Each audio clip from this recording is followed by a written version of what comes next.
Twinkle, twinkle, little star. Let's start this piece after counting 4 beats. I'm going to put my metronome on. Let's make sure that when you cross strings, that your elbow is making this movement from the D to A and then back to the D. Here we go, violins up.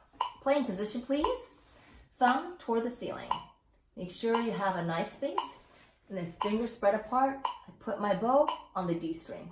After 4 beats. 1, 2, 3, 4.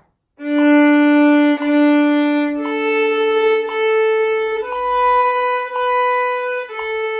finger on D string.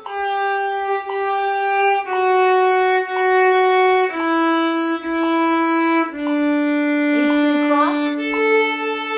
G.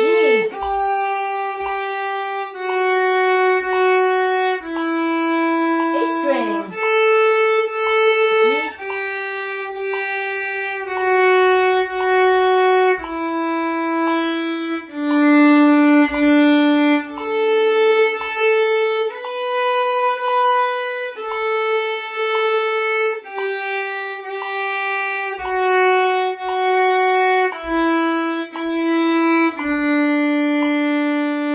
Stop at the frog, and then put your violin down.